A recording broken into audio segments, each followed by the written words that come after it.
Welcome back to Full On Football with, of course, our guest that we had for the first segment, Rhys Townsend from Raiders. And joining us now is Steve Johnstone from Comets, Adelaide Comets. Welcome to Full On Football. Thanks, Nat. Lovely to have you on. Of course, I went down to watch your match at Santos, first home game for a long time. So I think first game for the season, isn't it, at home? And it was a good match too. Yeah, it was great being back at Santos. As everyone says, there's nothing like your home ground. So. Yeah. Is it a bit of a bit off-putting having to wait so long for the athletic season to finish? It is. I think it's proven that we've had a little bit of a slower start to the season, and little things like that can happen. Yeah. You know, you don't get in a routine. You're playing away all the time, so it's always a battle rather than having your home ground advantage. But the good thing is, obviously, in the second half of the season, we've got more home games. 8 out of 10 games at Santos. So. Beautiful. Now, of course, you've had a changing of the guard. You've had Dougie Patterson leave, and you've had Barney Smith come in as your coach. How are you finding him? A lot better than I thought at first. You know, like because I was only new to the club last year anyway, and then all of a sudden having a change of coach within the first season, it was a little bit daunting.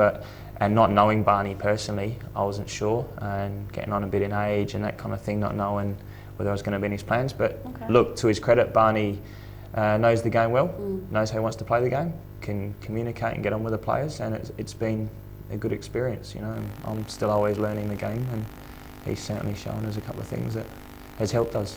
Well, you are standing up in the side, and I have to say that you had a good game again on Saturday, but one person that does absolutely stand out is Mohamed Konate. Now, of course, he was a top goal scorer, I think, not last season, season before. He's consistently there. He's able to put away these goals. Brilliant striker, but not only that, the way that he plays on the field and very creative. He's just an absolute pleasure to watch. Yeah, he's definitely someone you want in your team rather than playing against you.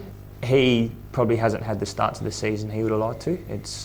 He's only banged a couple away so far, but... Is that because of injury? Not necessarily. I think just whether it's teams sort of knew of him from last year. You know, it's always hard once you've won the Golden Boot one year. Defences know you and they know how to sort of play against you. But the good thing was about 2 weeks ago, I just seen that spark back in him at training. He did have an injury like a couple of weeks ago, but he seems to be over that now, which is good for Comets and good for him. We did, as I said, we did take footage, and we'll look at that shortly, and he does feature in it heavily. Now, the game against Croydon, obviously it was going to be a tough game from the start because I think both of you have had a fairly inconsistent start to the season, but you have come out with some good wins and very well matched, I thought, in this game. We knew probably with their sort of experience in their younger lads as well, and the fact they are pretty quick up front and move the ball well, we were going to be in for battle. We knew that. We spoke about that Thursday night.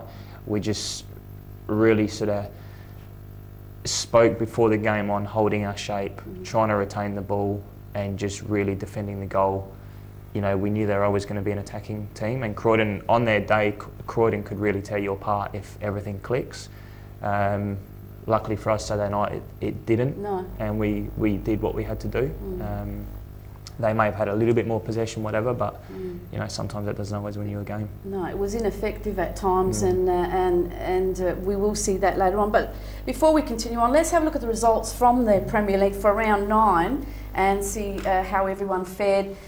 Again, some interesting results, some predictable and some very unpredictable, as you'll see in that fourth result. But to start at the top, we had Adelaide Cobblers defeating Salisbury 3-0, with Paul Tsoukalis getting all 3 of those goals. So over the last, I think, 4 weeks, Paul has been scoring consistently, 2-3 every match. So great for him to be able to come back into the Cobblers and perform so strongly. I think, you know, brilliant for them to be able to have someone that can put away goals like that. Of course, Adelaide Olympic 2, Sassy 1.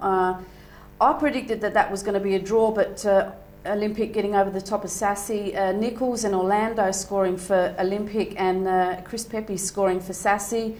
Cumberland and Pirates a 0-0 draw, so Pirates must have put up a very good fight there against Cumberland, because Cumberland's very, very strong as well. And this one here, Panthers 2, White City 1. Panthers went up 1-0, and then I think White City equalised, and then Panthers took out the match. So absolute win of the season for them. Wilkinson yet again scoring, and Nikki Dawes, who was one of our guests a couple of weeks ago, also scoring, and Djakovic, another one of those that scores consistently for White City. So I guess a bit disappointing there for White City, but absolutely brilliant for South Adelaide. And then yourselves, Comets 2, Croydon 0. Very good win with, as I mentioned, Mohamed Kone getting both of those goals, and both of them were beautifully done. First one, lovely header from a corner, and the second one was just beautifully created by him. Yeah, the first one, the good thing about being a sweeper, when you're in the middle, you can normally see the goals unfold, and he lost his marker spectacularly, got up, and it was just a goal that you think, good, hopefully that's him back now. And then, yeah, the second goal, good little interchange with play.